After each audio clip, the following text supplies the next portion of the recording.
Hi, everyone. We'll get started in just one more minute, just giving some time for people to join.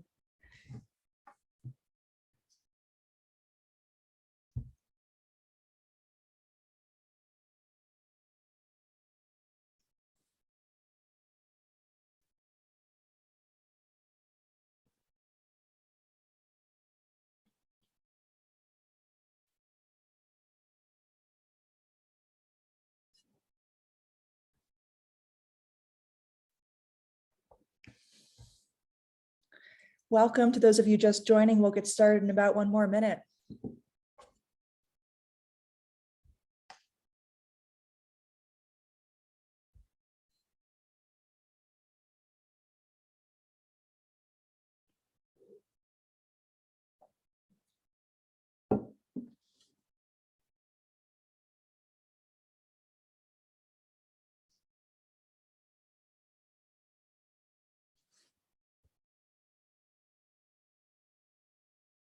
Okay, well, let's get started today. Hello, everyone. Good morning, good afternoon, good evening, and welcome to the inaugural session of the Field Epi Response to the Climate and Health Crisis virtual webinar series brought to you on behalf of TEPHINET, the Global Consortium on Climate and Health Education at Columbia University, and the International Association of National Public Health Institutes. My name is Cecilia Sorensen, and I am the director of the Global Consortium on Climate and Health Education, and it's my honor to be here with you today and moderate this session. So as many of you know, the impacts of climate change are widespread, they're rapid, and they're intensifying. And recently, the UN Secretary General Antonio Guterres called climate change a code red for humanity based on findings from the recently released IPCC 6th Assessment Report. And we don't have to look very far to see these impacts. Right now, India and Pakistan are gripped with the hottest weather in recorded history, a heat wave event determined to be 30 times more likely because of climate change. Heat waves, we know, are known to exacerbate respiratory and cardiovascular mortality, lead to adverse birth outcomes in the medium term, and exacerbate food security and potentiate the spread of waterborne and vector-borne diseases in the medium to long term. And this is just one example of the myriad climate and health crises occurring around the world, which we will learn more about today from our panelists. So as an overview, this schematic is demonstrating how increased greenhouse gases are generating climate pressures, such as extreme weather, increasing temperature, rising sea levels, and extremes of precipitation, which in turn lead to exposure pathways, including extreme heat, air pollution, water contamination, changes in vector ecology, increased allergens, food scarcity, and decreases to our food supply and population displacement.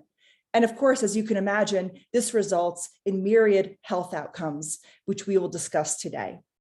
Now, the field of climate and health has been steadily growing over the past decade, and so much more response is needed to combat this unprecedented health crisis that is being observed globally. And that's one of the reasons why we're here today. So for example, in the recently released 6th assessment report from the IPCC, 11 categories of disease and health outcomes, which together comprise 70% of global mortality, were assessed, and all were found to be climate sensitive. So zooming in on this list, we see that malaria, dengue, diarrheal diseases, as well as NCDs such as diabetes, nutritional deficiencies, respiratory disease, and cardiovascular disease are all being fueled by climate change, which is increasing their prevalence, their distribution, and their intensity. And we can see that the regions most affected vary depending on the health outcome. Furthermore, we're seeing broad impacts from climate change, which threaten to undermine human systems which support health. So what we're looking at in this diagram is that the darker the circle that is, the more evidence or certainty we have that these impacts are occurring and that they are attributable to anthropogenic climate change. So what we see is that with high to very high certainty, our best science is telling us that climate change is already undermining human systems across the globe, which are vital to stable and secure livelihoods, including water security, agricultural production, livestock and fishery yields, and more. In the middle, again, what we're looking at is the direct impacts on human health through infectious disease, heat and malnutrition, mental health, and displacement. As you know, we're also seeing escalating impacts on human cities and settlements, as well as infrastructure through widespread inland and coastal flooding and storms, which damage essential health infrastructure, such as hospitals. And last but not least, we have a large amount of evidence demonstrating economic damage to key economic sectors. So just to give you an example of the scale of the ongoing impacts, worldwide, we are seeing an incredible, unprecedented amount of new displacements or forced migration in many parts of the world. So what we're seeing in this diagram is that in 2020 alone, there were a total of 40 million new displacements recorded worldwide. And what we can see is that 30 million of these were due to disasters, many of them climate related, including droughts, extreme temperatures, wildfires, floods, and storms. Now, what's important to know is that although no part of the world or individual is immune from these impacts, the most devastating are occurring and will continue to impact people and places which are economically and socially marginalized. So our best science is telling us that climate change is worsening health inequities and creating incredibly strong headwinds against progress towards sustainable development goals. And so primarily due to these impacts, new research from the World Bank Group demonstrates that climate change is likely to push up to 132 million people into extreme poverty by 2030, undoing years of progress. And this is primarily due to these impacts on health and on livelihoods. So although right now we are facing many challenges, we also have incredible opportunities for action. What we know is that the severity of climate-related health risks is highly dependent on how well health systems can protect people. So said another way, these widespread impacts from climate change are not inevitable, but we must respond, which is why we are here today. So the realities of the climate crisis call for more health professionals to be trained in detecting and responding to climate-related health impacts. And so therefore, TEPHINET, in partnership with the Global Consortium on Climate and Health Education, the International Association of National Public Health Institutes, the UK Health Security Agency, and the US Centers for Disease Control and Prevention have formed a working group to improve training and awareness on climate and health for field epidemiologists. Our goals are to increase education among the FETP community, increase awareness of available climate and health training and resources, and eventually to integrate climate and health into the FETP curriculum and core competencies. What we found when we started the working group is that there is enormous capacity within our networks, and through our monthly webinar series, which starts today, we will be doing deep dives with our FETP trainees and alumni who are working at the nexus of climate, health, and environment. So it's really exciting to be starting this journey with all of you here today. And so without further ado, it is my pleasure to introduce our panelists today who will be exploring the health impacts of climate change in their region. And we will be seeking to understand what the most pressing needs are and how we can respond to these challenges. So today, we will be hearing from Dr. Hilma Mantilla, Dr. Rohita Ismail, Dr. Saul Daniel Dumba, Dr. Linda Selvi, and Dr. Noor Abdu. So our agenda for today is that we will first hear brief presentations by our panelists, followed by a discussion which I will moderate with your help. So I encourage you to put any questions for the panelists into the Q&A function, and we will get to them after our presentations. So with that, I'd like to introduce Dr. Hilma Mantilla. She is a medical doctor and epidemiologist by training with over 30 years of public health expertise on managing health systems development and designing and implementing public health policy and health promotion and disease control programs at international, national, and local levels. She is currently part of the review team of the accreditation process of the Field Epidemiology Training Program at TEPHINET. She is an adjunct researcher at the International Research Institute for Climate and Society at Columbia University. She is a member of the coordinating committee for the Global Consortium on Climate and Health Education, and she is a professor at Pontificia Universidad Javeriana. So thank you so much for being with us here today, Hilma, and I'll let you take it from here. Thank you very much, Cecilia. I'm very glad to be here and to share part of what we have seen in Latin American region related with the climate and health impacts. I will give you an overview of a region, so you will know a little bit about our region, and then I will focus on climate and health impacts. All the information that I will show is from two reports. One is the one that it was made by the World Meteorological Organization in 2020. And the other one is the one that Cecilia mentioned, that is the last report of the IPCC. So can you please, thank you.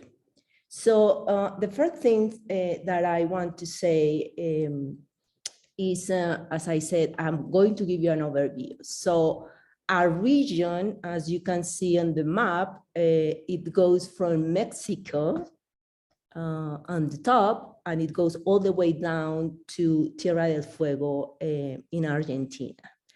We have 20 countries that cover all this region. We are around 90% of the world's population. And one interesting thing that we have in this region is around 27% of the population live in coastal areas. The other thing is that we host 40 to 50% of the world's biodiversity and the third part of the plant species around the world. And we also have the 50% of the world's remaining primary forest, which is something very important in terms of this climate change issue. We estimate that our region contribute with the 12.5% greenhouse emissions around the world. That it seems that is a few percentage, but as you can see, the impacts are great. We have in 2020, the third hardest years in Central America and in the Caribbean, and the second hardest years in history in South America. We don't have, as a region, a unified climate change response policy. I think each country faces its own challenges, and as I would say around the world, we have to do more in terms to do an integrated approach and also an interdisciplinary approach, not only by country, but region, and also globally to see how we can diminish the effects of climate change in all the regions. Another aspect that I think is important to know is that our region is surrounded by two oceans, the Pacific and the Atlantic Ocean, and also we are surrounded on the north part by the Caribbean Sea, and we have the Andean region as well. So we have some of these geographical features that is important to know because they are really related what would happen with the climate in our region. Next, please. And here I just want to give you some figures about what is the temperature trend in our region. And here what I'm showing is a time series of anomalies of earth temperature from 1961 to 2020. And as you can see, we're increasing year by year our temperature anomalies, which means that we are not saying that nothing is happening. Climate change is here, climate change is happening, we have the effects, and what we can see in terms of the two sub-regions that we can call it in the Latin American region, Mexico and Central America, we are getting almost to 1 degree Celsius warmer, and in terms of South America, we are close. This report said that we are close to 0.8 degrees in increase of temperature. Next, please. And here are a part of the impact that the report of the state of the climate from the World Meteorological Organization said in 2020. As Cecilia mentioned, our region also suffered from droughts, from wildfires, from heat waves and extreme temperature, and also from loss of forests and other things. But here are some examples of what is happening in our region. We have an intense drought in southern Amazonia and the Pantanal region in 2020 that was the worst in the past 60 years. We also have in 2020 the most active fire year in South America, an unusual fire season in the Pantanal region that includes Bolivia, Paraguay, and Argentina. We have heat waves and extreme temperatures in several places in South America. And here are some examples of what we have in Cuyo region. For example, in January, we have almost 10 days with temperatures over 38 degrees Celsius. And we also have seen loss of forests since 2000 and 2016. And this means that we are losing around 55 million hectares of forest, what is about 5.5% of the region. And if we see this at the global scale, we are saying that we are losing 91% of forest losses in the region that affect the whole planet. Next, please.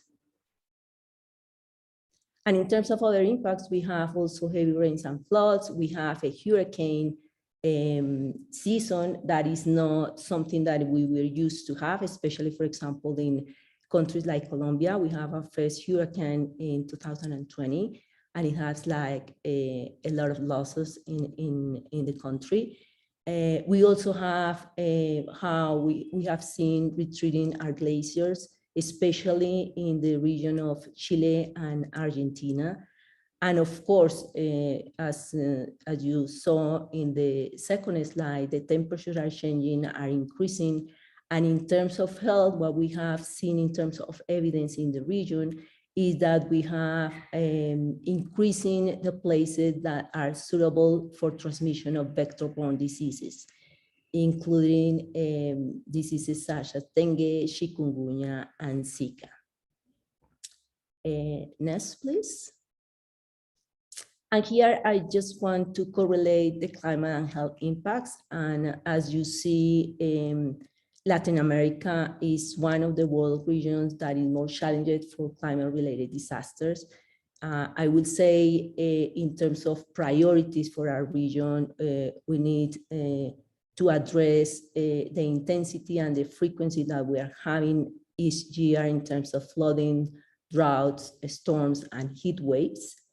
And all of that are related with some health impacts that we are going to continue to have in the next decades, not necessarily the same ones in the same places, because, for example, in terms of the distribution of vectors, you can see here a map that I just included because I thought it was important for you to know that depending on how the distribution is evolving through the years, we are having the chance to have infection diseases, especially vector-borne diseases, in areas that we didn't have it before.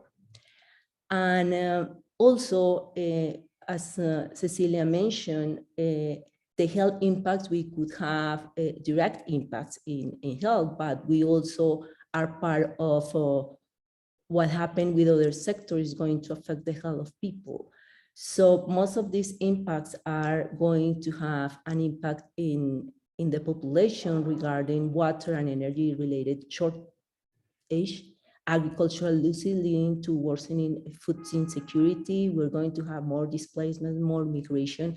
And of course, if we don't do nothing, we will have every minute more vulnerable population to all of these effects of climate change.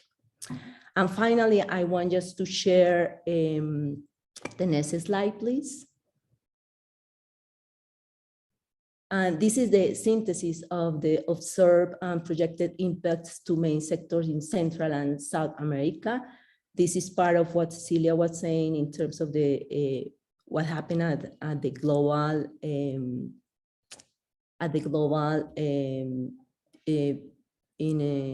the world. So I just want to point out here something that I think is important for the discussion. As you can see here, you find all the sectors that are impacted by climate and how in the different regions of South America, they basically subdivide the region in different regions. And as you see all the circles getting dark is because we have confidence that that is happening. But if you see in terms of health, you can see that we don't have much evidence of what is happening. So we need people that understand the problem, and we need to create evidence. And this is part of what we want to do with the working group, and to invite you all to get an insight of this topic, to understand how to analyze the data, and also how to put action and to do something to intervene this problem. Thank you. Thank you so much, Dr. Mantilla. Really, really helpful to get that perspective from Latin America. And now I'd like to turn it over to Dr. Linda Selvi. Dr. Selvi is a public health physician and infectious disease epidemiologist who has also conducted a number of research studies in relation to climate change and health. She is an Australian FETP graduate. She has been an academic for the past 10 years. Prior to that, she was the CEO of Greenpeace Australia Pacific. And before that, she held senior positions in the public health department for Queensland Health. She is a climate change activist, which seems to be the only logical path to her, given the state of the world's climate. So thank you so much for being with us today, Linda, and I'll turn it over to you. Thank you very much, Cecilia, and hello, everybody. Can I have the next slide? I would just like to start by acknowledging, as is our custom in Australia, that I'm actually on Yagara country, and I'd like to acknowledge the traditional owners and their custodianship of this land and pay respects to ancestors and descendants. And just acknowledge their valuable contributions to Australian and global society. And in the context of climate change in general, Aboriginal and Torres Strait Islander peoples are more affected by health impacts of climate change already, and we're likely to continue to do so. Next slide. So this is from the IPC 6th Assessment Report. I just wanted to highlight a couple of things. This is the current and future projections for Australia. So our land temperatures have risen by 1.4 degrees so far, and Australia has traditionally had a very variable climate, and so what we're seeing is an increase in that variability, with increases in heat extremes, as well as extreme fire weather days, floods and droughts, as well as higher sea levels, particularly on the east coast. Next slide. And so I just want to talk briefly about some of these climate impacts. So first of all, extreme heat. We have already heard about the current heat wave in Pakistan and India. This is ambulance dispatches from a fairly severe heat wave that occurred right across southeastern Australia, but particularly in Victoria, in the southern part of Australia, with this massive increase in ambulance attendances in this particular heat wave. Interestingly, there have been subsequent heat waves of a similar severity and duration in the same area, with less impacts of both mortality and ambulance and emergency department attendances, suggesting that there has been some adaptation in that time period. Next slide. And important, I just wanted to also point out, we tend to think about heat waves and the impact on human health. They also have a big impact on animal health, and we've seen massive deaths of particular native animals in Australia, but also on infrastructure. For example, these melting roads, and which was seen in Victoria in 2018 and likely to continue to see more of. Next slide. And floods are very much given that I live in Brisbane, floods are very much on my mind. We had fairly severe dramatic floods this February, and that was only 11 years after our last extreme flooding event. And in this situation, the actual insurance and infrastructure costs were greater. So as we know, there are many impacts of floods on health that we can think of. So around 23 deaths died in Brisbane and northern New South Wales during these floods, but then there's impacts of infection and of course loss of homes, displacement and mental health issues, just to name a few. Next slide. And again, these infrastructure implications. So these pictures are from southern Queensland and northern New South Wales with destruction of roads and so on. And some parts of northern New South Wales, in particular in the rural areas, people are still cut off, unable to get to food or health services without having to walk considerable distances. Next slide. And this picture is from showing the impact of some floods in 2018 in central Queensland, where a large area of cattle and a lot of cattle died, as well as there was loss of feed and so on. So some of these impacts can take a very long time to recover from, and shows the impact of floods on food security. And the recent floods have also in Queensland and New South Wales have led to increases in prices, particularly of fresh fruit and vegetables. Next slide. And then, of course, increased severity of droughts. And the association of droughts and climate change in Australia is less clear, but it certainly does appear that we're getting and has been projected to have not only decreased rainfall, but increased evapotranspiration, meaning much drier soils and dry catchments. Again, impacting on food security, but also there have been major impacts on mental health and people living in rural areas, particularly farmers, with increases in farmer suicide. Next slide. And many of you will have heard of the bushfires that we experienced in 2019, 2020 because of the massive size of these. And more than 12.6 million hectares were burnt in those fires, and massive amount of CO2 as well. One of the things that really impacted far beyond the direct impacts of the fires was the smoke inhalation, and one study estimated around 360 excess deaths, probably from the smoke impacts, as well as 36 people dying directly as from the impacts of the fires from being burned. Next slide. So in summary, if we look at the health impacts, in the shorter term, we're already seeing and will expect to see increasing frequency and severity of extreme weather events. I haven't really spoken about sea level rise and inundation, but we're already seeing these impacts, and particularly in the Torres Strait, which is the Torres Strait Islander peoples, First Nations peoples live, and many of the islands in the Torres Strait are low-lying and are already experiencing more inundation, contamination of groundwater, and impacts on their cultural impacts as well, as is seen in many other countries in the Pacific.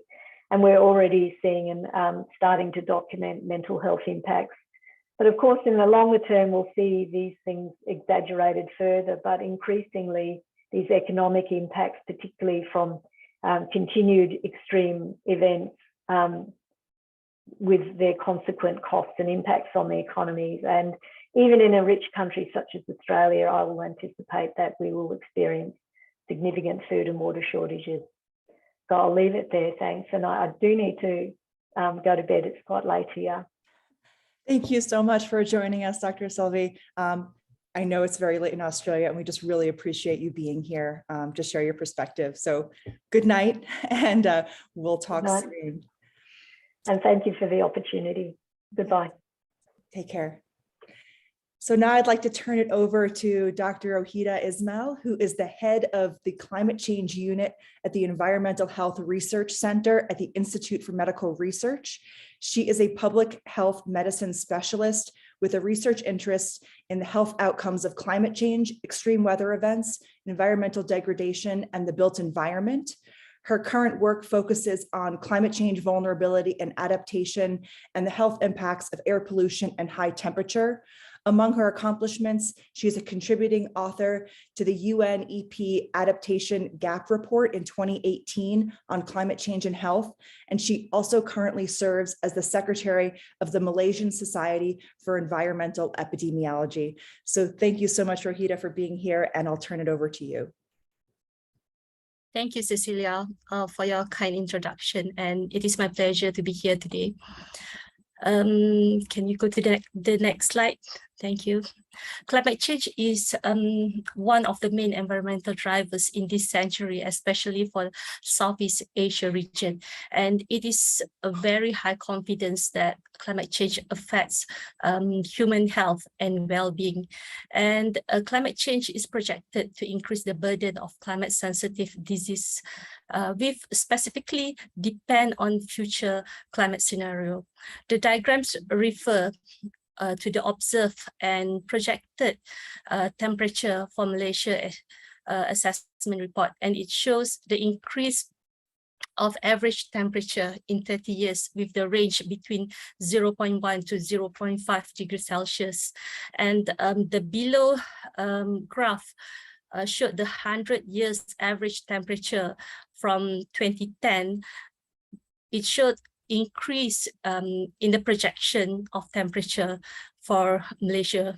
And our region is also affected by frequent heavy precipitation, extreme weather events such as flooding and sea level rise.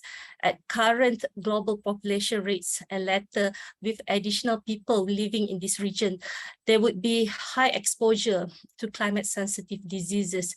And I will focus on vector-borne diseases, food, waterborne, and communicable diseases, which will be highlighted in my next slide. Okay. For vector-borne diseases, it is a high confidence that malaria vector capacity will be increased in endemic areas, including the Southeast Asia region, while dengue risk will also grow and its range will spread into this region under higher climate scenario, but the impacts are actually more towards malaria as compared to dengue. And if we can see the cycles, the epidemiological cycles of vector-borne diseases, it depends on other factors pertaining the host, for example, vulnerable population, the pathogens itself, the plasmodium, vector, the animals, and also the environment. In previous 1998 El Nino phenomenon, which showed by the map of ENSO, it showed that our region is also affected by the climate variability with the risk of droughts and excess rainfall. Next slide, please. Malaysia is actually, the region is by the map is the most right side with the pink area. We are consist of a peninsula, the peninsula part for the West Malaysia, and East Malaysia is actually Sabah and Sarawak within the Borneo Island. And Malaysia had actually accomplished malaria elimination since 2018 through the Integrated Management and Surveillance Program.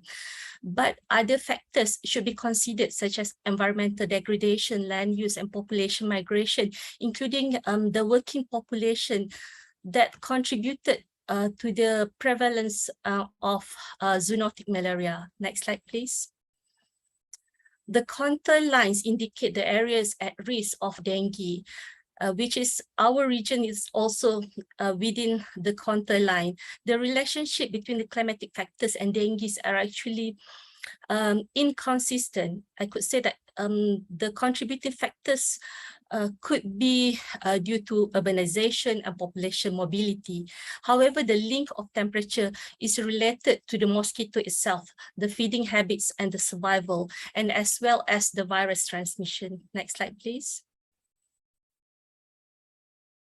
So in this slide, it showed that the distribution of dengue cases during the COVID-19 pandemic is actually reducing in our country. And this slide also showed our national dengue strategic plan, which include the surveillance system, early detection and treatment, prevention and control activities, integrated vector management, the social mobilization and engagement with community, enforcement, capacity building, and research. Next slide, please. Okay, this slide showed the risk of diarrheal diseases and also food waterborne diseases, which are very much related to water and sanitation system.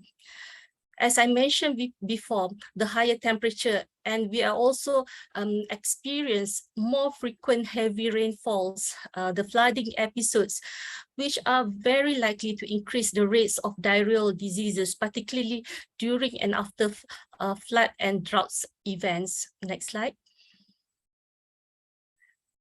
Local studies showed that the risk of cholera is associated with climate change, especially during the heavy rainfall events and temperature higher than normal. And we had experienced a very large flood, or we could say massive flood in 2014 in the east coast of Peninsular Malaysia, that showed that typhoid cases, the reported typhoid cases post-flood were related to water and sanitation. And the WASH programs are being implemented by the Ministry of Health to prevent and also to control the incidence of these infectious diseases. And activities which showed in the figure, activities such as water sampling, chlorination, environmental disinfection, and even health surveillance. We have mobile medical team going into the affected area, which these activities are deliberated for prevention and control during and after flood event. Next slide, please. And lastly, the communicable diseases. Actually, in Malaysia, leptospirosis, the current study suggested that the influence of extreme events in this zoonotic disease, there are increased risks of human exposure as the frequency of flooding increased in recent years, and it involved population living closely to the rivers, as the overflow of the river flooding had exposed the population to leptospirosis. So understanding the spatial distribution and climatic factors can help to improve future management in relation to flood event. Okay, next slide, please. This is my last slide. I would say that there are other health outcomes related to climate change and climate variability that need to be further understand, and other health outcomes such as heat-related illness, non-communicable respiratory disease, which related to air pollution.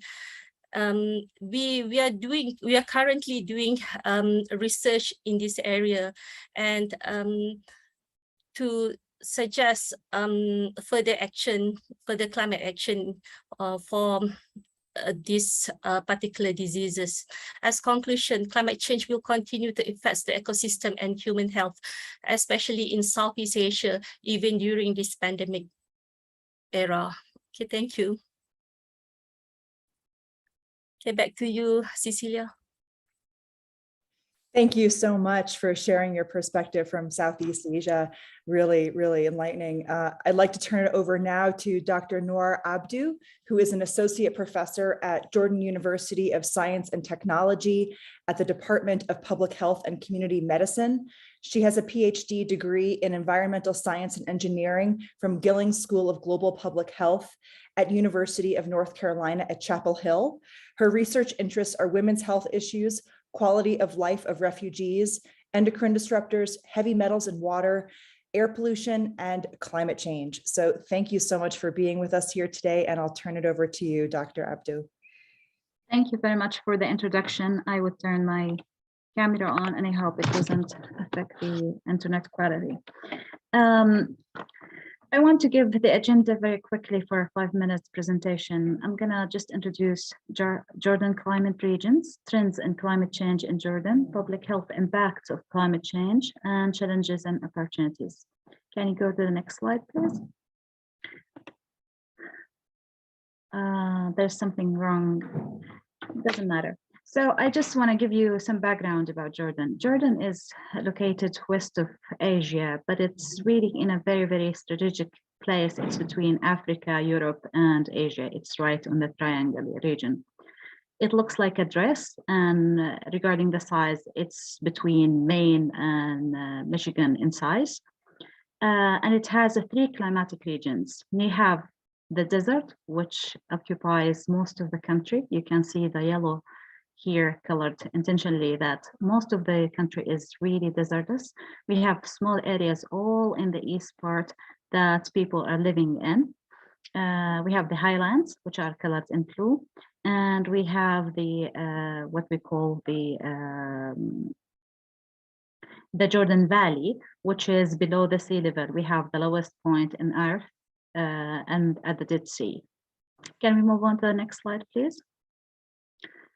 So the analysis showed for the past 100 years that we suffered from main things. We have extreme temperatures, we have a lot of dust storms, and we have reduction in rainfall.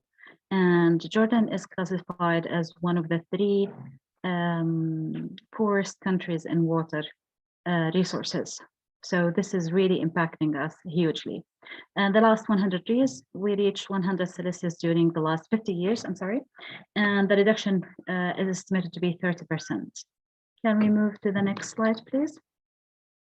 These are different models and assumptions for the changes in temperature, from different scenarios. And you can see that we have a great impact from the temperature. Can we move to the next slide, please? Mostly, most of the studies or the reports that were reported from our region was about respiratory health outcomes. We've seen a lot of increased number of admissions to the hospital from different respiratory outcomes. We've seen a lot of morbidity and mortality associated with respiratory health outcomes. And we've seen a lot of allergens and allergy-related issues in our country. The problem is not only climate change. We are one of the countries with the highest PM levels, 2.5 levels, according to the satellite images.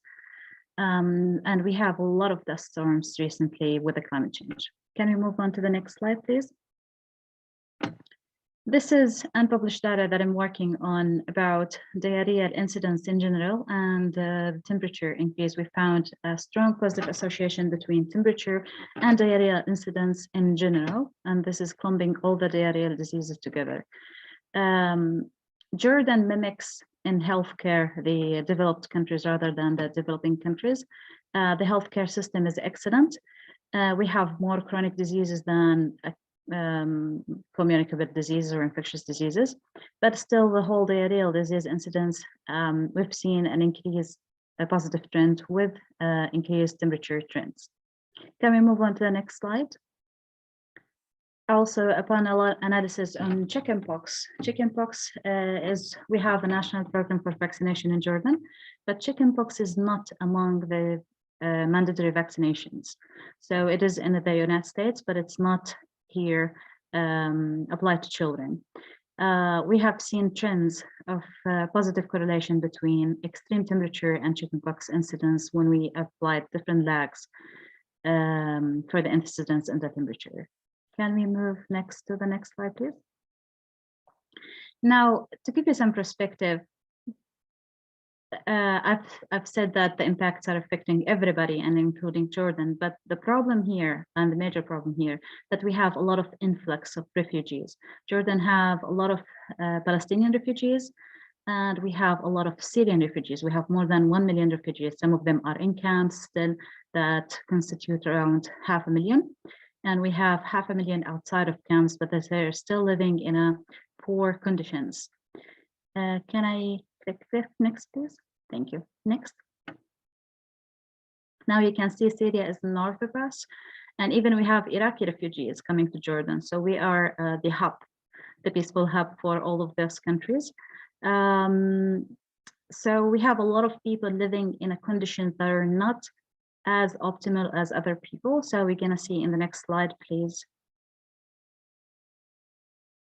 that in analysis that I've done for the Syrian refugees and the quality of life, they are affected tremendously, and they have a lot of reported, according from the websites, they have a lot of reported high incidence of respiratory problems, fever, diarrhea, injuries, and skin problems. And we still haven't studied the effect of climate change on those refugees, in specific being a vulnerable and vulnerable group with lower economic status. Can we move on to the next slide? Syrian refugees are mostly in camps, are mostly children, and children are even more vulnerable group than refugees in general because they are affected by respiratory illnesses even more. And you can see that the percentages of children, can you press just one click? Just one click. Oh, it didn't show. Never mind. So 40%, no, can you go back? Thank you. Go back one slide. I think it did not show, I don't know why. So 40% of children and the refugees, 40% of the refugees are children. And these children are living in camps, which she showed in the next two slides. And you can see the camps. Can you click two more slides, please? Yep, those are the camps. This is the biggest camp we have, and it's located right in the desert. And this year alone, we had 3 dust storms, one after another, which is unusual. And you can imagine living in those conditions and having dust storms outside, how it's going to affect those children. Next, please. The biggest problem in Jordan is the water shortage. We have 3 rivers, but they are drying out, and we don't have enough water to give everybody. We don't have natural resources. We don't have oil. We are not high impact. We don't have high economy, and we have to deal with refugees as well, which is it's a lot of burden for the climate change, and to see the burden on their health. I think I'm gonna. Is there another slide? There's That's the last slide. That's the last slide. Maybe I changed the slide. I'm sorry. Yeah. You can see even the Dead Sea, that is supposed to be the Dead Sea, is shrinking every year, and you can see the salt showing here. And there are a lot of areas that even the Dead Sea is shrinking so much that we don't even have the salty water in the Dead Sea. It's really getting very bad year after year. Thank you very much. Thank you so much, Dr. Abdo, and I'll turn it over now to Dr. Dumba. He is a seasoned climate change and environmental scientist with 16 years of international experience in research, training, and examining policy issues linking climate change to a number of themes, including disaster risk management, early warning systems and tools, water policy and management, as well as many others. So thank you so much, Dr. Dumba, and I'll let you take it away. Thank you, Cecilia. Can we move on to the next slide? Yes, thank you so much. I wanted to give you, first of all, a small perspective about Africa. Africa is really an interesting continent because right almost halfway within, sorry, I don't have a map here, but just in the middle of it, the equator just passes through it. It's a continent with over 1.4 billion people, and it's really projected to increase. It has one of the highest rapidly growing population in the world, and interesting enough, it has really a wide range of all types of people. You know, very rich and then very poor. But the majority of the people, especially on the lower end, with the financial economic status, really rely on rain-fed agriculture. So it's really interesting to sort of start dissecting what sort of climate change would do to this place. Just like most of the presenters, temperatures are rising, okay? Precipitation is 2 ways. So we do have, in some cases, increase the incidence of flooding, so heavy rainfall that be accompanied with flooding, but in some cases, incidences of drought. So both extremes really do exist. And so with all that, emissions, we are not really, Africa is not a big emitter, although it's really coming up because of the urbanization that is coming through, and rapid urbanization, rapid cities are coming up, and industries. And so there's really a lot of, ongoing activities that would sort of be emitting emissions. And so climate change is huge. It's really, really a huge, is a huge concern to the governments and the peoples of this continent. And so I just wanted to, based on what I was requested to present on, just to walk you through a few major climate health impacts that are really affecting Africa. One of them is malaria. And just from the initial slide that came through from Cecilia, malaria is a big deal. It's one of the biggest killers in this country. And what's interesting as far as climate change is concerned, malaria is now, mosquitoes thrive so much in warm climates. And so it's really moving to higher altitudes. Okay, so it's moving to higher altitudes, and therefore people who were once living in places that are really way high up have started getting malaria as one of those cases. And then another one is dengue, which is still caused by mosquitoes. So it's also increasing just because of the rising temperatures and precipitation that is, experienced on the continent. There is an increase in diarrheal diseases, largely coming from heavy rainfall events and flooding, and also high temperatures. Next slide, please, Cecilia. And then, of course, the floods, the increased incidence of floods are really associated with increases in vector-borne diseases, just like most of the previous speakers on other parts of the world, and then waterborne diseases as well. So we also have, and this is a little kind of interesting, and that's point number 5 that I wanted to draw your attention to, and that is that climate extremes actually increase the risk of several respiratory tract infections, because there's changes in onset and cessation of rains, and so the disturbances in the rainfall season are really lead to increasing or different patterns in the way we see pollens, and therefore some people really experience respiratory tract infections. But also, like most of the previous presenters, the issue of mental illnesses that are really coming in from climate extreme events like wildfires, storms, and floods are also on really a high rise. There's also a growing, so like I told you already, that Africa is a continent with growing urbanization. So there's a lot of new cities are coming up. But also, you see, this also has a big deal, especially with the aging population. And so, hours of work will definitely be impacted. Then there will also be the labor productivity and all that. And these have already been observed on the continent. I'm largely quoting the IPCC 60th assessment report, but this could easily come through from previous scholars that have really looked at this subject. Next slide, please. Next slide, please. Okay, and so I think this is my last slide. Like I told you that the biggest population, the largest population on this continent is really relying on rain-fed agriculture. Of course, this does not mean that we don't have people who are thriving on irrigation and all that. But so we do have lots of cases that are coming through as a result of malnutrition. And so either there's undernutrition, overweight, disease susceptibility, and obesity really coming through. And the biggest population, or the biggest group of people, if you're really interested in gender-related studies, really children and pregnant women. or children and women. Okay, but then I wanted to also add in a different flavor altogether. And there are two issues that really came through on the continent in the past few years. And one of them is COVID-19, which has been shared across the whole globe.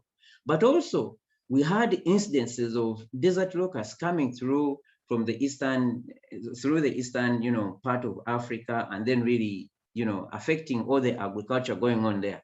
And as you can imagine, of course, this sort of, through research, we are really starting to get relationship. They're sort of like indirect relationship with the climate change, but they are also, they sort of exacerbate or worsen the current condition that we are really going through. Of course, this is not to mention the rising economic inflation. That is, I think it's a global concern, but on Africa as well, most of the poor communities are really, really going through some of these issues. So these are the key, health impacts that we really want to think about and think through on the African continent. I think I have a next slide, but I think it's just really, thank you. So thank you so much.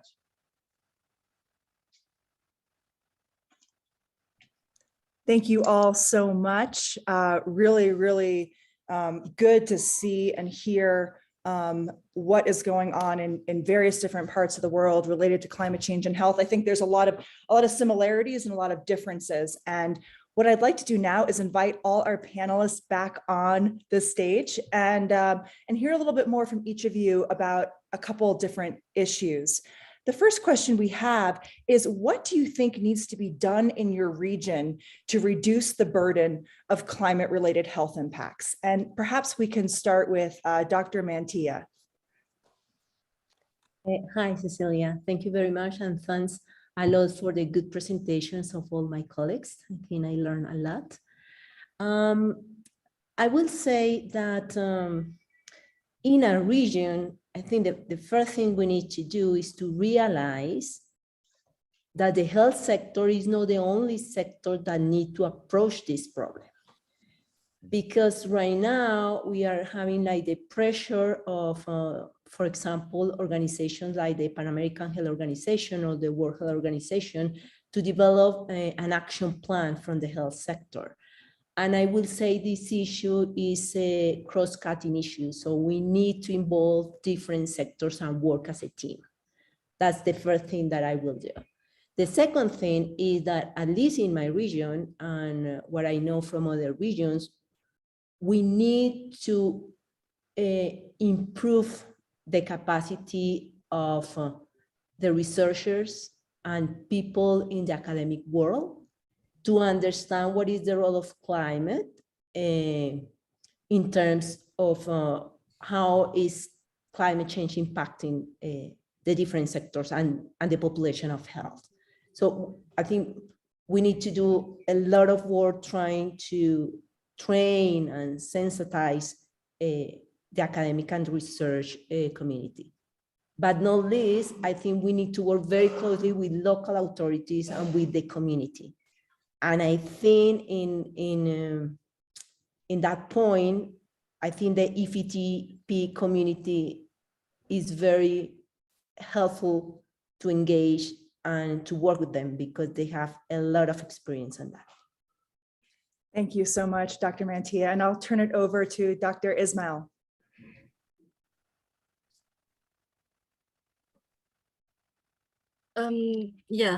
Thank you, Cecilia. Over the past few years, public health adaptation is actually increasingly being addressed either at the global, national, and local level. We've aimed to reduce the highest possible proportion of climate-related health outcomes. And as I mentioned before, that we know that Asia, especially this Southeast part of Asia, is one of the most vulnerable regions. So there could be more to be done to enable effective and efficient public health adaptation. And I would say that firstly, by characterizing the climate health outcomes, both for current and future projection. Thus, we need knowledge support at national and local level to expand evidence based on the vulnerability and adaptive capacity.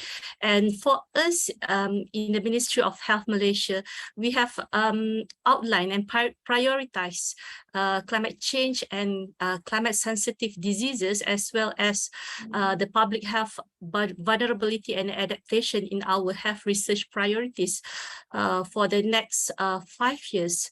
And secondly, I would suggest that we need to strengthen our public health action by we know that the climate sensitive diseases is predicted to be increased under the moderate and higher warming scenarios, particularly in relation to extreme weather events and climate related disaster. So we need to increase public health adaptation plan for climate sensitive diseases and other health outcomes, and as well as to enhance climate resilience of healthcare systems to ensure continuity of healthcare services during the climate related disaster. Okay. Thank you so much. And over to Dr. Abdo.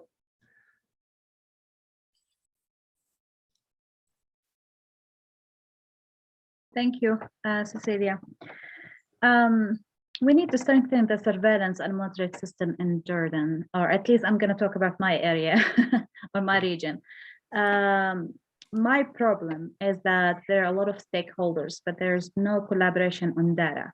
Like, for example, the Ministry of Health has the health data, but then the climate is on another ministry. And then the collaborations here is so hard and so bureaucratic that doing a research or implementing an action plan takes a lot of effort. The other thing, I think it's urgent to find alternative resources for water with the water shortage. The third thing is we have to focus on refugees that are living right now on the camps and the deserts with those dust storms. We have to enhance control programs and vaccinate control programs for respiratory illnesses. And we have to implement action plan for extreme weathers, like the dust storms or water shortages, decrease or increase that are associated with different health outcomes. So if we can predict those in advance, we can allow the health facilities to have more people. We need to involve stakeholders from different organizations or ministries or from different places and make a good collaboration for policies and interventions. And we need a better monitoring health for the health and reporting, and not only reporting and giving the data for the researchers. This is another challenge that maybe you are blessed in the United States to have everything available. You just go to the website, you will find everything so clear. Here you have to struggle to get the information, and when you get it, it's a lot of missings and a lot of not reporting and a lot of, I'm talking from personal experience. So I think the better reporting of the health outcomes will prove how much we are affected, and then it's going to push for the action plans to be implemented. Thank you so much. I couldn't agree more with all of those things you mentioned. So thank you for sharing that. And I'll turn it over to Dr. Dumba. Thank you, Cecilia. I think there are a number of things that could be done for Africa. But one of the things that we've really found very, very important, and countries are still really struggling with it, is really coming up with a robust data infrastructure so that we know where the incidences are occurring, where the disaster is occurring, the number of people affected, and because you see through that, then research can easily be really strengthened and supported. So that is one of the key challenges. And this cuts across most of the sectors. The other one is, so governments, African governments have been able to, for now, develop the climate change adaptation plans, and even, they do have action plans, but what remains now is really the implementation, following through to work with different agencies. And by the way, it should be sort of like an interagency sort of coordination to ensure that, like one of the panelists talked about the fact that these impacts don't affect health alone. but we do have health, energy, water, and all the rest of the sector. So really being able to implement. So the policies are in place, but how do you really ensure that you really implement and come up with some strategic action and you follow through? The other one is strengthening the early warning systems, whether it's for epidemiological disease sort of like control or even for climate, because if the countries are really in position, for example, to tell that this is a flooding is likely to occur, these are the communities who are likely to be affected, then evacuations could be effected, so that we sort of go for prevention and early detection kind of stuff. And I'll give one more. One more is on the issue of the adaptation measures. So I told you that in Africa, for example, malaria is a big deal. It's killing people. It's very easy to treat this disease, but it kills both children and adults. It can easily take you up if you don't respond in time. And so, governments are trying, and donor agencies, because here we need to really emphasize the importance of all these other organizations, the donor agencies, but also all these other civil society and academia. How do we bring these people on board so that we are able to come up with working solutions, especially through the adaptation measures, like, for example, mosquitoes, if you want to spray ponds, which could be, having stagnating water, and that really help provide breeding grounds for mosquitoes. So, all these are really critical. And so I think there is still more and more work that needs to be done.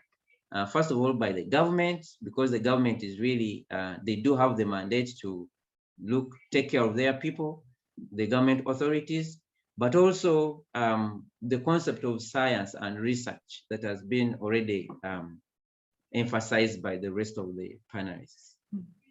Thank you so much, Dr. Dumba. I'd like to turn over to Dr. Giovanni Leonardi, who is a member of our working group here at the TEPHINET Working Group on Climate and Health. Dr. Leonardi, what are your thoughts on what needs to be done globally or in your region to reduce the burdens of climate-related health impacts?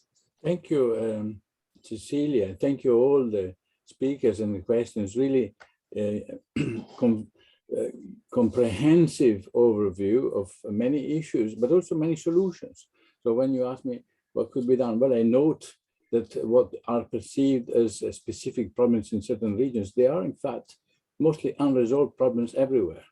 In other words, yes, we can recognize them, and it is definitely worth using the skills of field epidemiology to document some of this, acknowledging the difficulties, making this partnership, building on the skills, recognizing that an environmental driver like climate, it is outside the health sector, it is in another ministry, it is in another domain of governance of data. Yes, fine. But there are many people who can help, and you can build on your skills, interviewing people, interview the governance leads in another ministry, and then you unlock the data you need to do environmental epidemiology, start from the interventions, look at how you document the benefits, recognize the value of ecological studies. They are not just core studies or case control studies we can do a lot on this by ecological group level data, at least in the initial phases, and recognizing some things are easier to do, but some difficult things need to be done and can be done with this mix. Thank you so much. Yes, I think, all of us here today, we are really these connectors between the health world and the environment world. And, we need to really strengthen those connections in order to have a successful response. And I heard many incredible, ideas of how we need to increase surveillance and monitoring, early warning systems, disaster risk reduction, and so on. So I'd like to hear from this panel what you think the role can be of this community of field epidemiologists and the training programs which support it in helping to reduce the burden of climate-related health impacts. What can the frontline field epidemiology community do for this? And I'd love to hear from Hilma maybe first.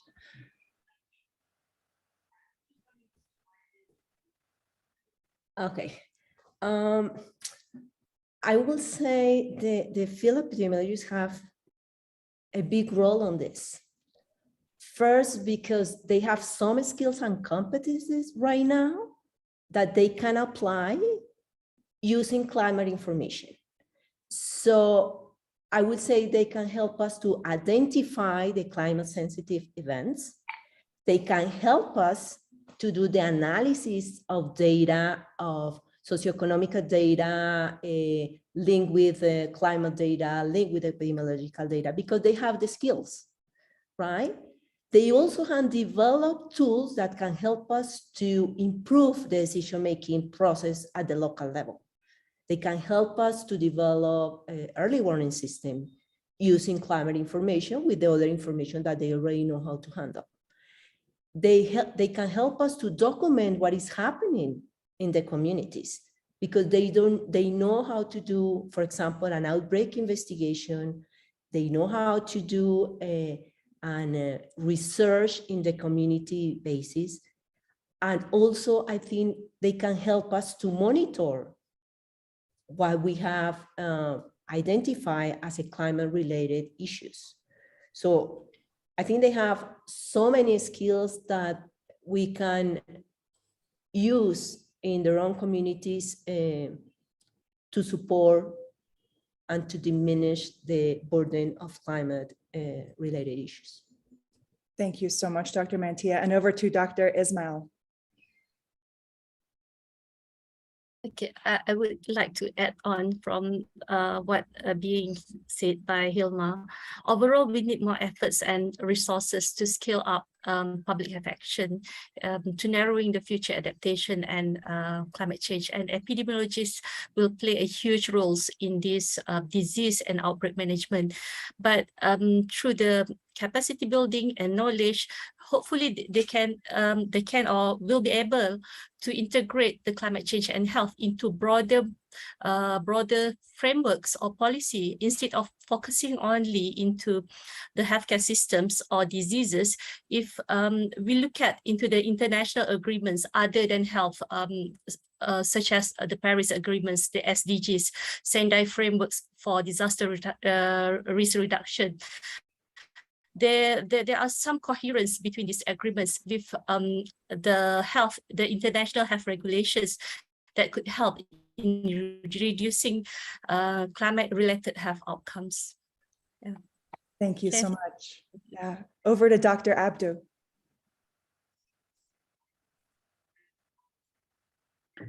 I apologize, the mosque is right next to my house and the prayer is heard here. I cannot do anything about it. Well, I agree with everything that has been said. I need monitoring, better data recording, establishing early warning systems and emergency response plans. So when an event happens, how the team would go and do the investigation, the outbreak investigation. Better data records for the field epidemiologists. I think my biggest struggle is not finding the data, or the data is not good enough. Then you cannot prove what is happening and you cannot report it. And if the field epidemiologist would target this through awareness, workshops and other things, I think that's going to improve a lot in my region, at least. Thank you so much. And over to Dr. Dumba. Oh, you're muted, Dr. Dumba. Okay, so yeah, so in addition to what the panelists are saying, one of the things I think that we could add on is really field epidemiologists could really help in awareness creation. So, you know, they are always working with, they always work with the communities, you know, people of all different as they offer their service. So they should, if they really have enough knowledge, like the way you're building capacity here through workshops like this, they could actually be ambassadors climate change ambassadors, but maybe really focused on health. And that's really very critical, because I, for example, I imagine them being able to help out and tell communities that, look, floods could really, bring about all these other things like malaria. So if floods are within, don't really allow any water stagnation or move quickly. So the flood may not kill you, but in case of stagnation, then that's a breeding ground, for example, for mosquitoes. They could also tell them about why climate change is really important for health, because most of the time, it's really very hard to relate climate change to health. It's local communities find it easier to relate climate change with agriculture and food and all that. So they would really be such a very strategic team to help out on that. And then another thing is field epidemiologists who are really experienced and learning from such a wide global sort of perspective about these things. I really see them sharing experiences and perspectives. I think they will be able to work better in the communities, in the field, because they have a whole host of experience and they're learning from a wide range of probably similar communities, but very different, from very far away from home. And so, there is a saying, I don't know that you have it from your part of the world, there's a saying, which goes that, what you know can always save you. So if you're knowledgeable, then you can really be able to save lives. And so field epidemiologists could really help, a lot, especially if they understand what climate change is, how does it come about, and how really it can be maybe avoided through different adaptations. Thank you. Thank you so much, Dr. Dumba. And any thoughts to add to that, Dr. Leonardi? Well, just briefly, the challenge technically is attribution, because we need to say, quantify, justify to ourselves and others that some of these environmental external pressures are affecting health. That is something that is practiced and learned by all epidemiologists. We need to recognize that direct impacts such as heat and flood may be easier to attribute, and some indirect, like better borne or migration, more difficult. Nevertheless, I would encourage all of us to contribute to a curriculum development that and to really use this network, this working group definitely set up, to facilitate a consensus development on an appropriate curriculum for improving from wherever we start to the next stage. Thank you so much, Dr. Leonardi. We have some incredible questions from our participants here. I'd like to address a question from Karen Hammond Collins. She is interested in your perspective on the role of field epidemiology training programs in climate change advocacy and policy. Oftentimes I think, field epidemiologists do a lot of research, do a lot of science. What is the role for advocacy and policy? And I think a few of you might have touched on that, but if you have anything to add, we'd love to hear it.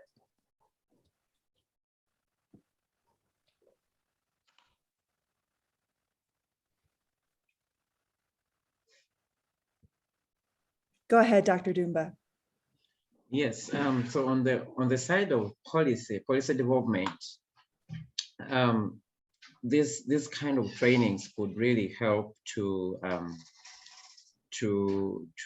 because when we have highly sensitized group of people like field epidemiologists who are really knowledgeable and have the expertise, then there is one component in policy development that brings together different people from different fields. And so I see them as such people who are actors, who are really part of a team or a multidisciplinary team that really comes up with more responsive, more climate responsive policies that could really help to steer countries or nations to whatever economic aspirations they want.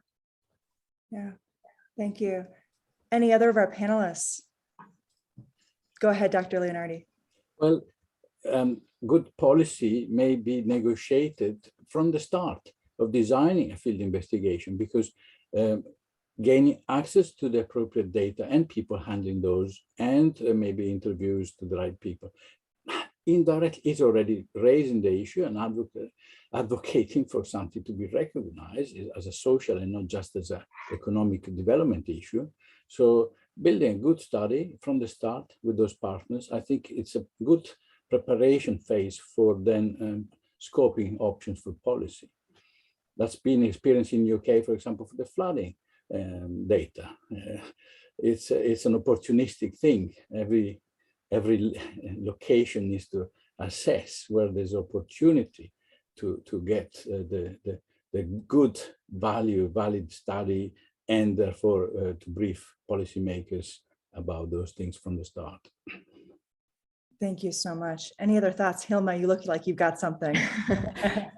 Well, I would like to add that I think that the field epidemiologists have like a competencies that they have to do in their training in terms of communication. And in that sense, I think they are a good, how you could say, they could be a good group of people to advocate for climate and also for policy. And as Giovanni was saying, they are part of the development of the policy, because they are the ones that are identifying the problem, they are addressing the problem, they are developing tools. So it will be more easy for them to be part of this advocacy or policy team, because they have been in the process. So they know what is happening in the community. So I think it will be more easy for them to relate and to communicate to the general public. So I think in that sense, it could be a good asset to include them in that advocacy role. Thank you so much. Let's take another question from the audience. This question is from Brant Good. His question is, if climate change impacts on health are expected to exacerbate inequalities and disparities, then what promising potential methods should public health practitioners pursue to raise awareness and promote effective change among decision makers? In short, what might motivate those with power to work towards the needed changes?